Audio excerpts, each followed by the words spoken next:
BJP నియోజకవర్గ rural మండల కార్యాలయాలు ఏర్పాటైనందున ప్రజలు తమ సమస్యలను సంప్రదించవచ్చని బీజేపీ నాయకులు సూచించారు.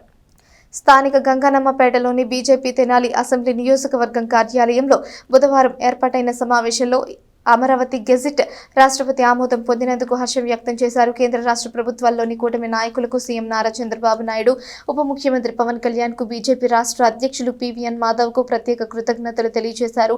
తెనాలి నియోజకవర్గంలో నియోజకవర్గ కార్యాలయం రూరల్ మండలం నందు కార్యాలయాలు ఆవిష్కరించుకోవడం చాలా సంతోషంగా ఉందని, ప్రజలు వారి సమస్యలు ఏవైనా ఉంటే బీజేపీ కార్యాలయాలను సందర్శించి తగిన సహాయం పొందవచ్చని సూచించారు. ఈ కార్యక్రమంలో బీజేపీ జిల్లా అధ్యక్షులు చెరుకూరి తిరుపతిరావు, జాతీయ spices board director Kothuri Venkata Subbarao, BJP జిల్లా ఉపాధ్యక్షులు కటారి వాసుదేవ నాయుడు, జిల్లా అధికార ప్రతినిధి తమిరిస అనంతాచార్యులు, మండల అధ్యక్షులు గోళ్ల దేవరాజు, కడియాల నందకిషోర్, ఎర్రంరాజు, సందీప్ రాజు, 1వ మండల అధ్యక్షులు చైతన్య, బీజేపీ సీనియర్ నాయకులు, కార్యకర్తలు పాల్గొన్నారు.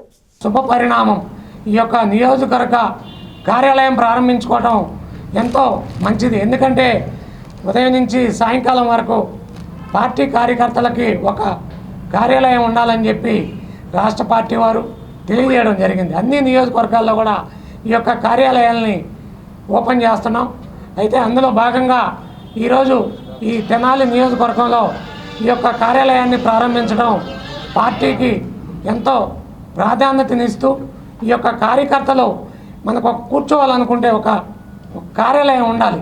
కార్యాలయం ఉండాలంటే ఎక్కడో చోట కార్యాలయాన్ని ప్రారంభించి పార్టీ కార్యక్రమాలని ఏదో ఒక విధంగా ప్రజల్లోకి తీసుకెళ్లే విధంగా ముందు ఒక కార్యాచరణ రూపొందించుకోవడానికి ఈ యొక్క కార్యాలయం ఓపెన్ చేయడం అందరికి కూడా పేరు పేరున నమస్కారాలు తెలియజేస్తూ, రాబోయే రోజుల్లో మన ఊరు మన జెండా అనే కార్యక్రమాన్ని ప్రతి గ్రామంలో భారతీయ జనతా పార్టీ జెండా ఉండాలని చెప్పి రాష్ట్ర పార్టీ, జాతీయ పార్టీ ఆదేశానుసారం ప్రకారం ప్రతి ఒక్క గ్రామంలో మా మండల అధ్యక్షుల ద్వారా ఈ యొక్క భారతీయ జనతా పార్టీ జెండాను ఎగిరే విధంగా మేము ఒక కార్యాచరణని రూపొందించుకున్నాం.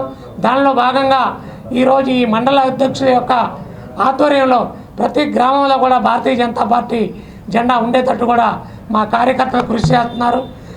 ఆంధ్రుల ఏకైక రాజధాని అమరావతిని పార్లమెంట్ ఉభయ సభల్లో చట్ట సవరణ చేసి, అలాగే రాష్ట్రపతి ఆమోదం పొంది ఈ యొక్క ఆంధ్రుల రాజధాని, ఏకైక రాజధాని అమరావతి అని చెప్పి ఆంధ్రుల ఏదైతే కలలుగన్నారో ఆ యొక్క రాజధానిని గెజిట్లో పెట్టి ఈ యొక్క చట్టబద్ధత కల్పించినటువంటి మా నరేంద్ర మోడీ గారికి, మా అమిత్ షా గారికి ప్రత్యేకంగా ధన్యవాదాలు తెలియజేస్తున్నాం అమరావతి రైతుల తరఫున.